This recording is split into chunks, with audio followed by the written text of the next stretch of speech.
Iya, selalu gini. Wah, masuk neraka nggak ya? Iya, Akhirnya ujungnya saya begini dulu Bu Siti ya. Kita cerita ya pengalaman dulu. Saya begini. Masa bodoh lah. Yang penting di dunia udah akhirat akhirnya gitu. Bener nggak? Jadi udah masa bodoh lah. Mau masuk neraka itu urusan nanti di akhirat gitu kan. Tapi memang saya juga berpikir jadi orang Kristen tuh baptis, habis itu minggu ke gereja. Saya pikir cukup dengan hal itu. Ternyata nggak cukup. Karena Tuhan itu memilih kita nggak sembarangan, nggak serampangan. Dia milih kita. Benar. Ada tujuannya. Benar ya Bu Siti ya? Benar. Tuhan pilih Bu Siti, pasti ada tujuannya. Benar. Tuhan pilih Bu Siti, dengan caranya Tuhan, Bu Siti akan menjadi saksi tentang kebaikan Tuhan. Dengan caranya Tuhan, Bu Siti ini dipakai sebagai alatnya. Pasti. Benar. Saya dulu tuh kadang tuh diam-diam berpikir gini, aku jadi Kristen mau diapain ya? Orang Kristen sibuk begini. Kalau aku ngapain? Masa jadi orang Kristen setelah selesai ibadah udah begitu aja. Saya dulu berpikir begini, enak ya jadi orang Kristen. Sholatnya seminggu sekali doang. Ya bener gak Bu? Enak ya jadi orang Kristen, kita pikirnya. Mereka ibadah seminggu sekali doang. Benar. Ya kan? Benar. Tapi ternyata lebih dari itu. Gak cuma setiap detik, setiap menit. Benar. Kita ingat Tuhan. Kadang kita dulu berprinsipnya gini Bun, kita harus sholat 5 waktu, setahun harus sholat dalam 30 hari, paling kita harus masih ada sunatnya, sunahnya harus sholat, tahajudnya kan gitu kan. Berasa orang Kristen enak ya, cuman seminggu sekali. Ternyata emang benar setelah yang saya rasain ya, setelah saya percaya Tuhan Yesus, kayak perang batin ini sangat-sangat luar biasa. Selubung yang ada di saat kita ini kayak terselingkap satu persatu. Kayak semakin kita mengetahui kebenaran-kebenaran gitu. Saya bukan merasa saya dibohongin ya. Tapi karena dulu saat kita masih Muslim ya Bun ya. Mungkin Bunda ngerasain perasaan agama kita itu paling benar, paling sempurna. Pokoknya Islam inilah yang benar-benar makin sempurna kan gitu Bun. Benar kan? Nah, tapi setelah kita mengerti kebenaran ini, kayak selubung ini tersungkap. Ternyata janggal ya. Kayak selubung itu mulai tersingkap satu persatu. Itu yang saya rasain juga. Gitu. Benar. Saya juga apalagi dulu saya belajar ya. Belajar dulu kan, kalau dulu saya belajar di UIN ya. Jadi belajar tuh sebenarnya saya kalau bahasa Jawa keblasuk. Jadi dibilang terjebak juga enggak, jadi kebablasan juga enggak. Memang sudah Tuhan kasih jalan kita seperti ini ya. Tuhan sudah pilih. Jadi awalnya saya terjun mempelajari kekristenan ini tujuannya adalah untuk menjatuhkan orang Kristen. Itu pertama. Kedua, bukan karena iseng, memang benar-benar tujuannya itu. Kedua, untuk kepentingan mata kuliah. Awalnya itu. Kan tidak mungkin secara keluarga saya seperti apa ya, latar belakang saya luar biasa, tidak mungkin jadi orang Kristen. Tidak pernah terbersit dalam pikiran saya. Jadi segala sesuatunya tuh saya niatkan tuh memang bukan untuk, ya memang untuk omong obok orang Kristen. Sebenarnya saya belajar itu dan bukan mata kuliah. Benar. Tapi di situ Tuhan tangkap. Begitu kita masuk, dibuka satu kayak buku ini, halaman 1 dibuka, halaman 2, oh makin maju lagi, halaman 3, oh makin kelihatan, halaman 4, oh mana gitu. Saya 14 tahun lama belajar tentang kekristenan. Nah begitulah. Tetapi ya seperti Bu Siti tadi bilang, begitu jadi orang Kristen itu, kita tuh gimana ya, terombang-ambing. Nanti aku berdosa ya. Sama. Ya Bu ya. Sama. Iya. Saya rasa juga teman-teman Murtadin yang lain sama. Nah, setelah itu jadi murtadin tuh nggak enak. Nggak enaknya apa? Kita dikucilkan, bahkan ditolak gereja sendiri. Bayangin. Benar, Sedih. Tapi ya Sedih. itulah. Tapi memang sudah Tuhan Yesus sendiri juga tertolak juga kan, ditolak. Benar. Ya. Dia disalibkan juga untuk menebus dosa kita. Jadi kalau ingat di situ salib kita belum seberapa. Itu aja. Iya. Ya Bu ya. Benar. Wah, luar biasa Bu, sangat memberkati sekali. Walaupun Bu Siti ini kan sedang viral. Saya yakin dan percaya ini kesaksiannya tentang kebahagiaan Tuhan tuh banyak sekali dalam hidupnya. Benar. Banyak sekali. Pasti banyak. Saya pun begitu. Dahsyat Tuhan Yesus tuh, aduh, dahsyat sekali memang. Dalam jangka waktu singkat dia bisa membalikkan semuanya, luar biasa. Benar. Soalnya gimana ya, saat kita benar-benar percaya, udah kita yakin, tapi malah kita ditolak sana sini, gitu loh. Yang nolak orang Kristen sendiri. Nah, sama keluarga kita dibuang. Iya. Sama orang Kristen kita gak diterima. Ditolak. Benar-benar sangat luar biasa pokoknya. Saya sampai dulu itu Bu, saking kepahitan ya dalam hati saya dengan orang Kristen, terutama dengan gereja. Setahun saya nggak mau bergereja. Benar, setahun saya nggak mau. Aktivitas kekristenan saya tutup. Bayangin, saking rasanya itu. Tapi memang disitulah Tuhan tangkap, Tuhan tegur, Tuhan ingatkan. Luar biasa, cara Tuhan tuh nggak pernah kita sangka-sangka. Kalau saya beda Bu. Kalau saya waktu itu pernah dipermalukan sama orang Kristen. Saya bilang nggak apa-apa Bu. Tapi sampai rumah saya nangis gerung-gerung di kamar. Sama. Depan orang nggak apa-apa, bodo amat. Begitu juga, langsung jos nangis. Wangkelnya itu luar biasa. Habis itu besok aku mulai nggak mau ke gereja. Setahun saya ke gereja. Saya setahun loh benar-benar nggak mau ke gereja. Nggak mau. Tapi memang Tuhan itu, penyertaan Tuhan itu luar biasa. Jadi kita itu ya memang jadi kayak kita murtadin ini ya, kucilkan keluarga. Orang-orang seiman juga takut menampung kita ya. Ya. Dan kesusahan. Karena mereka takut, karena mereka takut nggak mau kena masalah, Bu. Ya, jadi yang heran saya kadang-kadang orang Kristen yang dari lahir itu, ini dia sudah nyaman dengan zonanya, itu. Jadi tidak kayak kata dalam tempurung lah begitu. Dunia luar. Tapi puji Tuhan kesini-sininya nih. Luar biasa, banyak apologet ya. Ya, itu sangat-sangat luar biasa itu. Ya, banyak teman-teman juga sesama murtadin yang saling membantu dan menopang. Gitu. Saya melihat kelompok-kelompok ini luar biasa. Saya baru kebuka loh. Saya dulu kan penginjilan underground ya, jadi nggak banyak tahu ya tentang dunia apologet, dunia YouTube ini. Begitu saya lihat, luar biasa. Mungkin karena pandemi ini. Orang-orang berbondong-bondong di dalam semuanya serba online, media sosial. Online ya.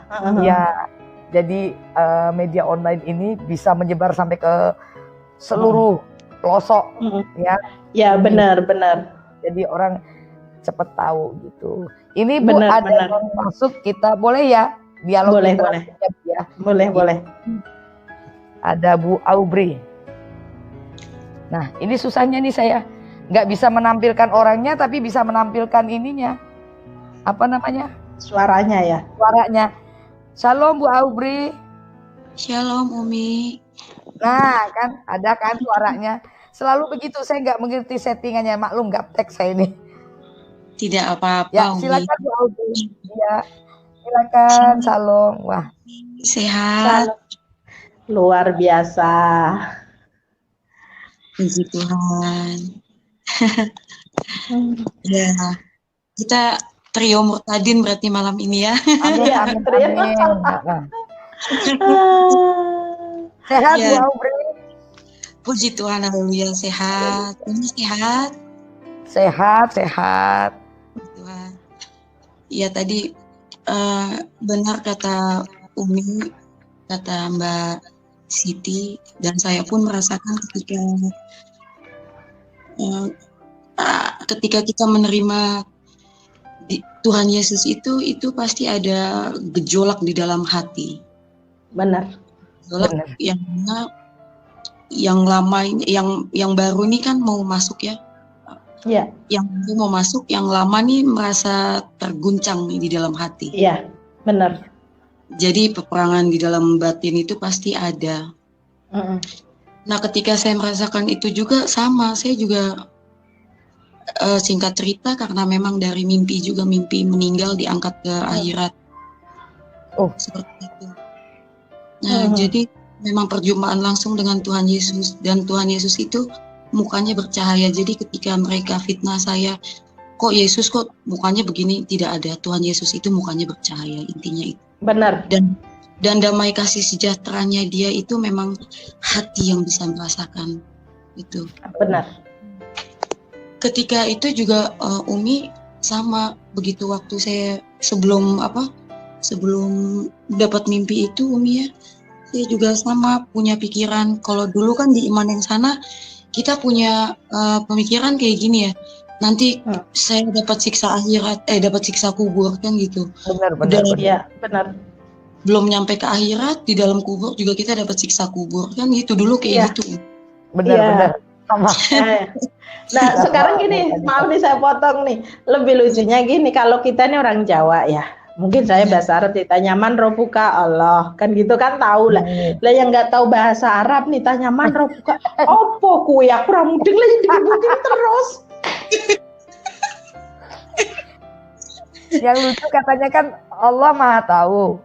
Ya. Iya. Masa mau tanya-tanya lagi siapa Tuhan? Iya kan dia udah tahu Tuhan kita, kan masih ditanya aja lagi. Nah, udah tahu gitu, nanyanya pakai bahasa Arab. Lah kalau dia nggak bisa bahasa Arab kayak kita orang Jawa, ditanya man robuka, omong opo kowe lagi gebukin mur terus. Itu Umi. Jadi waktu Sally belum dapat mimpi itu, jadi kan diskusi itu. Kebetulan Sally punya teman-teman Nasrani juga, ada yang Nasrani, ada yang Katolik. Kebetulan banyaknya temennya itu gitu. Jadi di dalam hati ini ada yang mendorong mau diskusi sama mereka gitu, karena udah curiga kan di dalam hati kan, nggak tahu kenapa kok curiga gitu kan sama iman yang sama gitu. Diskusi. Nah di situ terjadilah peperangan di otak sendiri gitu, nih bener apa enggak ya, nanti kalau gue pilih itu siksa kubur gitu kan, ditanya, dibangkitkan di dalam kubur. Tapi ya puji Tuhan, maksudnya ya ketika sebelum dapat mimpi itu saya duduk di belakang sendiri melihat ke awan. Saya bilang, Tuhan yang mana aja yang benar, saya bilangnya gitu Umi. Tuhan yang mana aja yang benar, tunjukkan Sally petunjuk apapun, melalui apapun itu, Sally bilang gitu. Dan puji Tuhan, selang berapa lama kemudian, entah itu seminggu atau berapa hari, saya lupa Umi. Nah disitulah Tuhan menunjukkan bahwa dirinya itu adalah Tuhan dan Juru Selamat untuk semua manusia. Haleluya. Nah baru di situ ya, dari situ masih juga benar kata Umi, kita bukan 100% langsung, ya saya menancapkan kaki, tidak, tapi ya memang masih ada up and down-nya gitu ya Umi ya. Iya benar. Masih ada up and down-nya gitu, antar takutnya dosa, ini dosa gitu kan. Takutnya dosa, tapi memang ketika mimpi itu ya damai sejahtera itu sudah tidak bisa terbantahkan bahwa benar. Ini ada Tuhan dan Juru Selamat. Benar. Nah dari situ saya masih mulai ngumpet tuh, belum berani bicara tuh Umi, masih ngumpet-ngumpet kan karena takut keluarga tahu persekusi atau apa gitu. Dan ternyata memang puji Tuhan saya dipersekusi, saya bersyukur, puji Tuhan saya dipersekusi. Ternyata saya belajar sekarang, ternyata di dalam persekusi itu kita belajar, kita bergumul setiap hari bersama Tuhan. Amin. Diusahakan kita bersama Tuhan. Dulu juga sama, saya juga melihatnya kok orang Kristen enak banget ya, ibadahnya cuma minggu, Ya kan? Kalau di tempat saya dulu sholat 5 waktu, belum Benar. sunnahnya, belum wirid, Benar. belum wiridnya kan Umi, Benar. belum yang lain-lain. Gitu. Nah, tapi saya belajar ternyata ini sangat berbeda, justru sangat serius itu bergumul itu ya di dalam Tuhan Yesus. Amin. Itu karena apa? Karena semakin saya belajar mengenai ini case-nya persekusi ya, walaupun tidak semua Muslim seperti itu, saya yakin masih banyak Muslim di luar yang baik. Belajar dari situ, oh ternyata di dalam persekusi mereka itu, saya ternyata disuruh mendengar suara hening itu, suara Tuhan.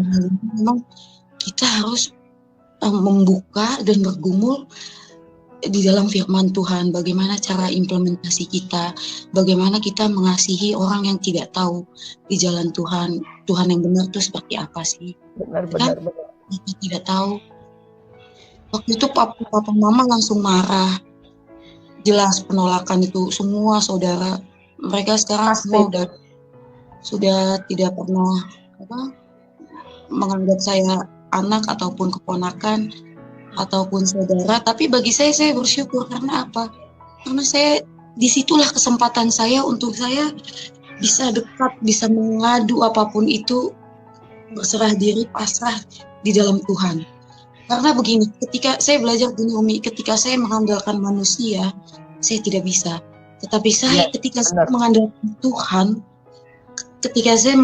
Tuhan, pasti Tuhan yang setia. Amin. Itu ketika kita mengandalkan Tuhan, pasti Tuhan yang setia, karena Tuhan sudah berjanji bahwa Roh Kudus akan membantu kita sampai nanti. Pasti itu. Amin, pasti. Nah, Ibu Siti, gimana cerita kehidupan di sana, negara tetangga?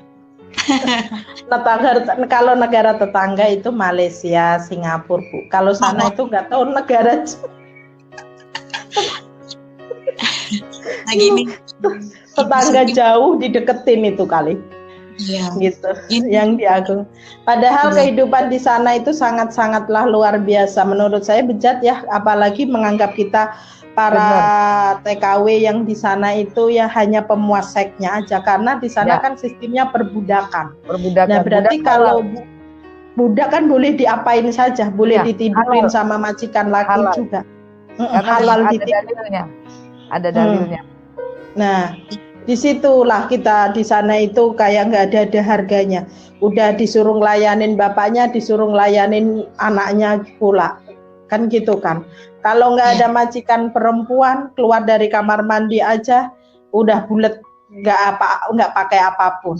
Benar-benar kita perempuan di sana itu nggak ada harganya. Bahkan di sana pun punya istri 5, itu satu rumah, cuman beda kamar gitu.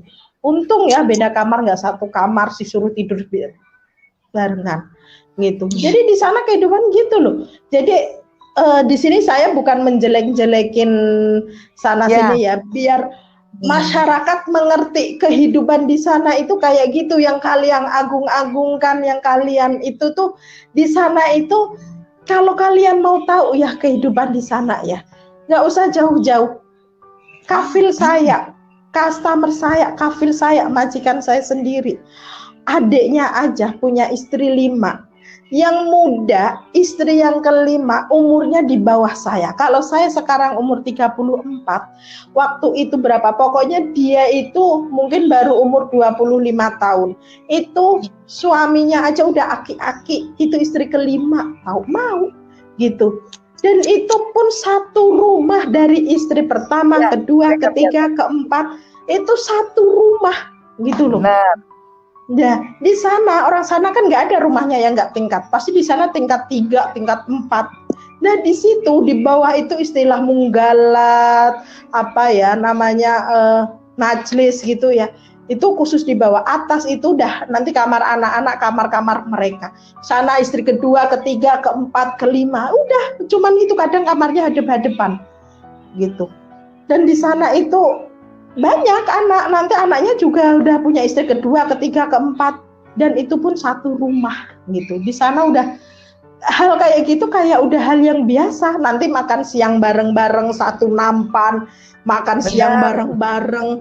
Kayak gitu keadaan di sana itu kayak gitu loh. Jadi kita makan, istri pertama, istri kedua itu makan bareng-bareng di situ. Terus sisanya nanti baru buat makan para pembantu untuk kehidupan di sana. Jadi saudaraku di sini, bukalah mata kalian, sesungguhnya kehidupan yang kalian agung-agungkan di sana itu kayak gitu loh. Dan kalian berpikir di sana apa unta haram atau apa? Di sana tiap hari makanannya daging unta. Kalau saudara mau tahu, di sana itu. Gitu. Kalian di sini sholat 5 kali, wudhu 5 kali. Di sana mah belum tentu. Orang sana kalau belum 1 minggu belum mandi. Kalau saudara tahu. Nah, dan andai kata kalian mau tahu ya saudaraku, orang sana kalau wudhu, sholat subuh aja itu kalau ingat, orang sana nggak ada bangun pagi, bangunnya siang. Nah, sholat subuh aja kalau ingat, gila saudaraku mau tahu. Bahkan majikan laki kan kalau kerja ya sholat subuh, wudhunya lagi ya besok lagi. Di sana batalnya wudhu itu bukan kentut saudara, batalnya wudhu kalau makin daging onta sama daging sapi. Dan di sana daging sapi itu kalau bukan orang miskin nggak ada yang makan. Kalau tapi saudara kan mau tahu. Berarti batalnya gara-gara itu ya. Kalau di sini kan misalnya kita habis wudhu ya, waktu ingat-ingat dia yang lama. Tentu aja kita batal sama laki-laki. Kan batal ya. Ya. karena mereka pakai mazhabnya mungkin berbeda sama di Indonesia. Indonesia kan mazhab Syafi'i paling banyak kan. Jadi kalau masing-masing mazhab itu kan berbeda-beda. Tapi memang kehidupan di sana seperti itu. Kehidupan di sana memang kayak gitu. Jadi biar masyarakat itu terbuka, matanya itu terbuka. Jadi nggak usah lah harus mana. Memang mereka tuh sebenarnya tahu, tetapi mereka mengagungkan karena mereka anggap itu ibadah, begitu kan?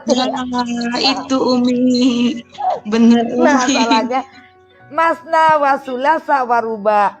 Kamu boleh menikah 2, 3 atau 4, ya kan? Dari hamba-hamba sayamu boleh kamu pakai. Benar nggak? Benar. Karena hukumnya seperti itu, jadi buat mereka itu biasa. Dan buat mereka yang beragama Islam di Indonesia itu adalah ibadah. Karena sesuai dalil dengan dalil.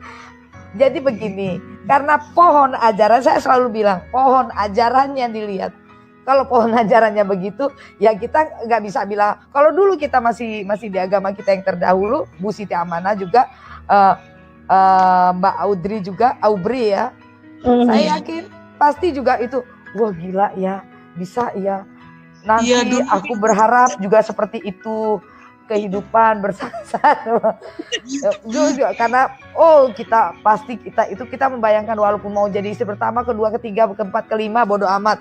Tapi itu adalah ibadah dan itu berkenan di mata Allah. Terus kemudian kita mendapat pahala.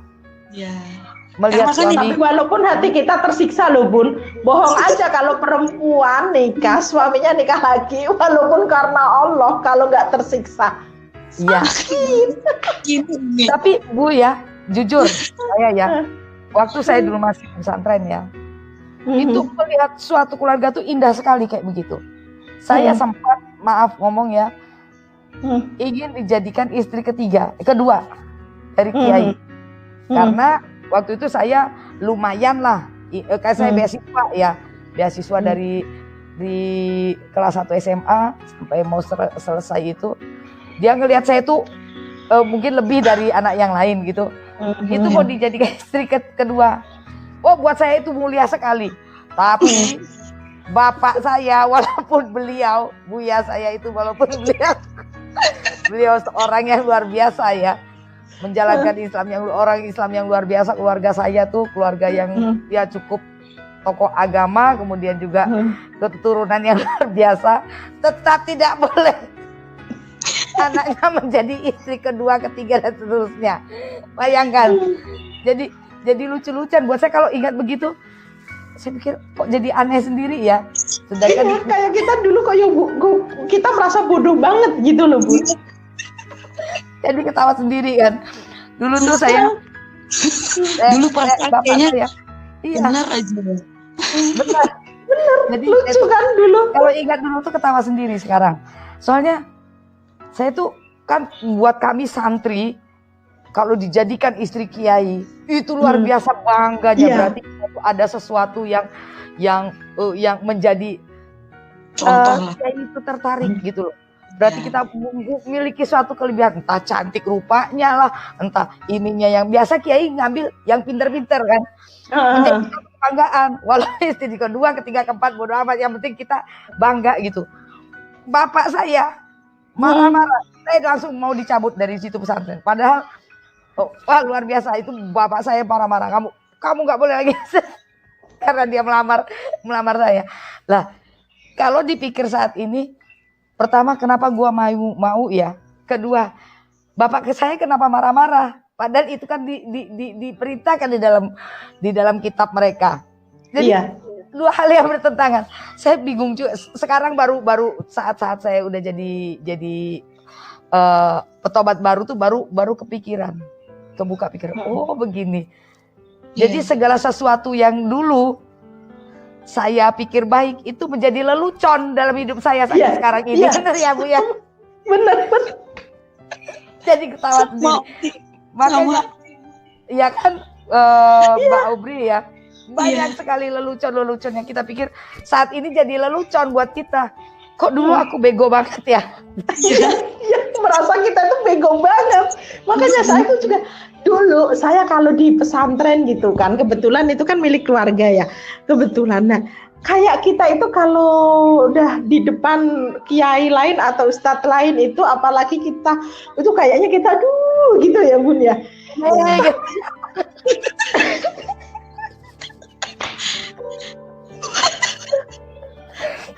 Benar loh. Saya juga merasa, makanya pernah saya kan bilang gini, nggak ada terbesit saya jadi orang Kristen, apalagi kita keluarga kiai, nggak sama. Ya, tiba-tiba apalagi kita kalau ada ustadz atau anak kiai gus-gus gitulah ya. Kalau NO kan model manggilnya gus ya, bukan Habib ya. Gus, Syekh kan gitu kan. Wow, kayak mungkin mau jadi istri kedua, ketiga mau bodoh amat. Kebanggaan. Tapi kalau saya kadang ya kalau flashback lagi gitu, oh Tuhan, bodoh kali aku. Karena dulu juga gitu sama Umi. Jadi dipikirnya itu kan apa-apa kan kita pakai ridhonya Allah gitu kan. Kita bertakwa, jadi buat lucu-lucuan aja ya.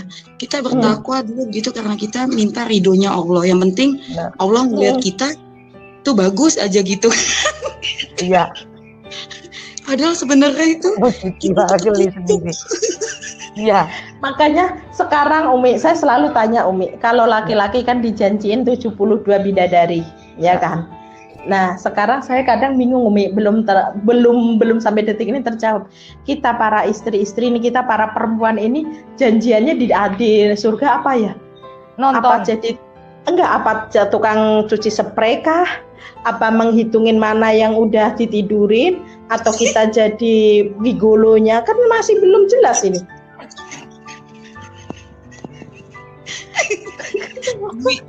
Tapi ada loh Umi, teman aku Umi, dia posting gini, dia nggak tahu dia pakai hadis apa ya, dia posting gini, kalau perempuan itu tidak mau dipoligami di dunia, dia akan dipoligami di akhirat.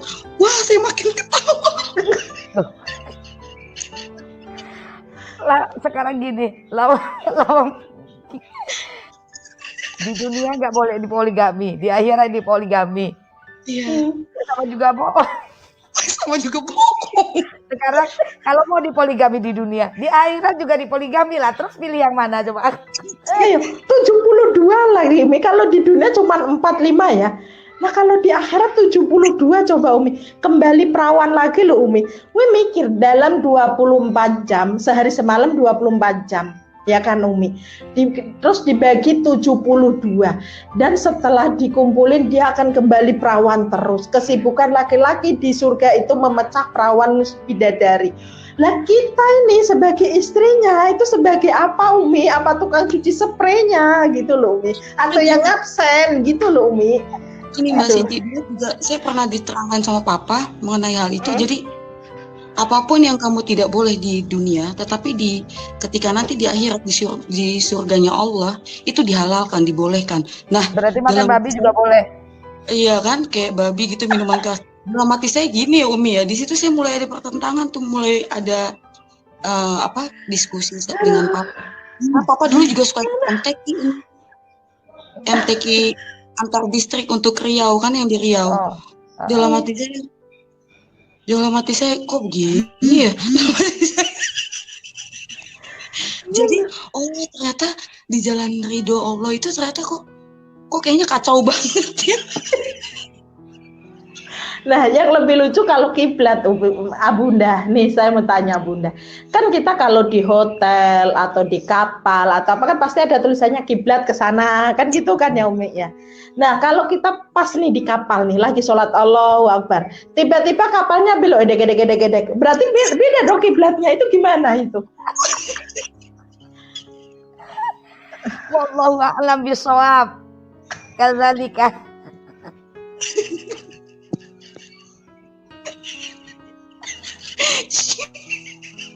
Umi ketawa terus, aku jadi ketawa. Lah, ya bener dong kalau kita di Dua warub bun Arafat. Ya kan? Jadi dia dan Tuhan aja yang tahu. Iya kan katanya kita sholat harus kiblat. Itu yang belum masuk di akal saya itu. Kita harus menghadap ke kiblat. Nah, saat kita sholat di kapal, Allahu Akbar, ternyata kapal itu harus belok gedek. Ya berarti sholat kita juga belok dong, nggak ke kiblat kan? Nah, itu gimana? Ya mereka selalu bilang kan, wallahu a'lam bishawab, hanya Allah yang bisa ini, yang tahu kan. Kalau Allahnya aja nggak tahu. Dan gini Kadang lucu loh.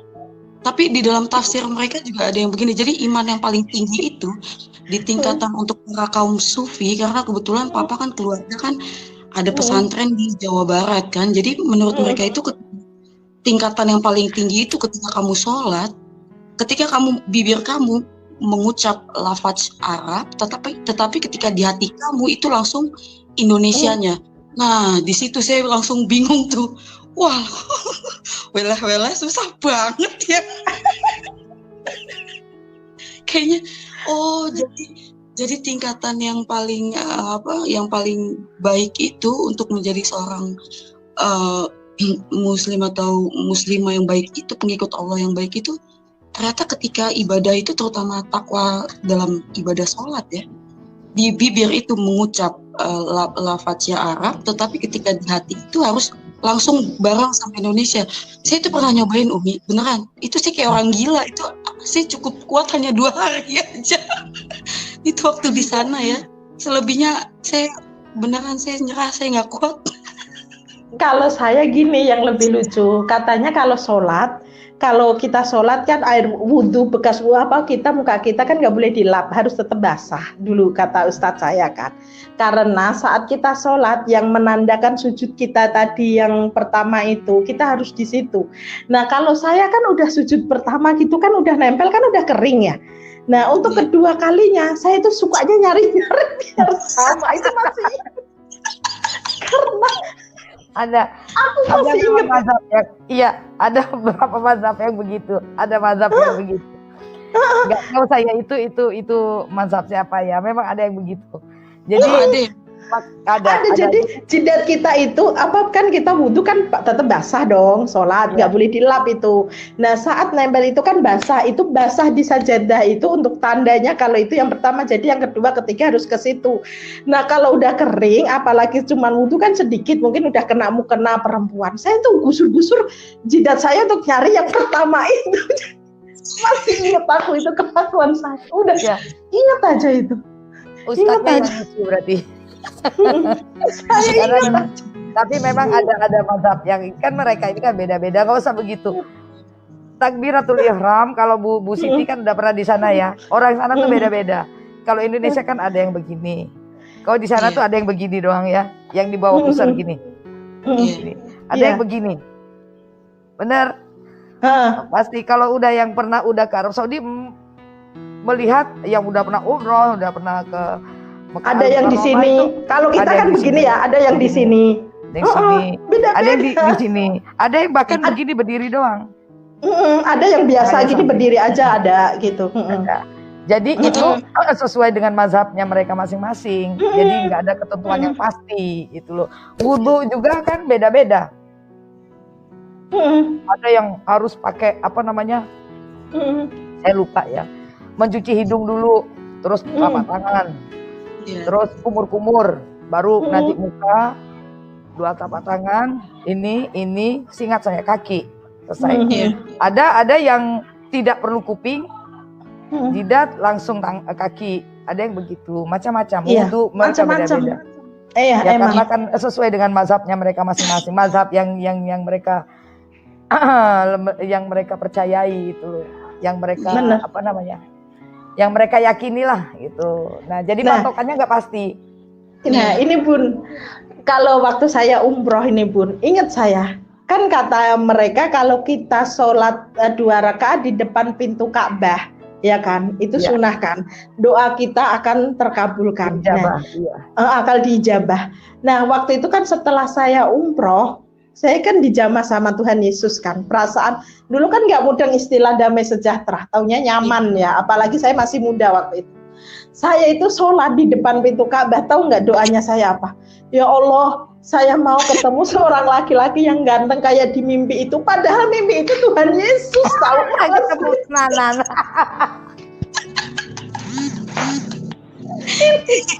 Baru ngomong. Aku kalau ingat, saya kalau tak ingat-ingat ya Tuhan, bodoh kali saya. Ya Allah, saya itu doanya gini, ya Allah, saya pengen ketemu lagi sama laki-laki yang ganteng kayak di mimpi saya, yang bikin saya nyaman. Kan laki perempuan kan kalau udah nyaman kan, Bu. Ternyata bener loh, ketemu Tuhan Yesus kan. Ternyata doa saya dijabah. Terjabah sama Allah SWT, ketemu Tuhan Yesus. Iya benar itu. Memang udah doanya. Mintanya kan nyaman kan? Iya. Kita tuh kalau ingat zaman kita dulu tuh suka ketawa sendiri. Ketika ternyata ya ampun Tuhan Yesus. Ternyata aku dulu goblok begini ya. Ternyata ya apalagi kita yang dari pesantren, saya dari pesantren gitu ya. Itu kan ada ya, kalau kita itu ya, kalau di tempat saya kan memang agak-agak keras ya keislamannya di pesantren saya. Itu buat apa ya, kalau saya ingat sekarang itu geli sendiri gitu loh. Betapa ya,